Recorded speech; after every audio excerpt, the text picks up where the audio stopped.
বলুন কি হয়েছে আপনার? কিছু না। আরে বলবেন তো কি হয়েছে? তুমি জানো না আমার কি হয়েছে? আরে আমি কি করে জানবো আপনার কি হয়েছে? আমাকেও জিজ্ঞাসা করো না আমার কি হয়েছে। আরে ম্যাডাম আমি ডাক্তার, আপনার স্বামী না। চিল্লাও, তুমিও চিল্লাও, আমিই তো খারাপ। আচ্ছা আচ্ছা ঠিক আছে, সরি, মন খারাপ করবেন না। আমার সাথে কথা বলবে না তুমি। আরে ম্যাডাম এত টাইম নেই আমার কাছে, এখনো পেশেন্ট বসে আছে, তাদেরকেও দেখতে হবে আমার। হ্যাঁ, আমার জন্য কেন টাইম হবে তোমার? আরে ম্যাডাম আপনি আপনার প্রবলেম না বললে আমি চিকিৎসাটা করব কি করে? হ্যাঁ, আমারই তো প্রবলেম সব। আরে প্রবলেমটা তাহলে কি? হ্যাঁ, আমিই প্রবলেম।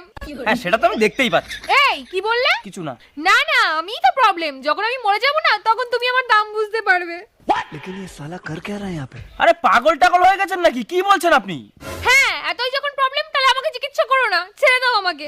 আরে আমি ডাক্তার, এরকম ভাবে কোনো পেশেন্টকে আমি ছেড়ে দিতে পারি না। বলুন কি প্রবলেম হয়েছে? আমি বলবো না। কেন বলবেন না? কারণ তুমি অনেক মহিলা পেশেন্টদেরও দেখো।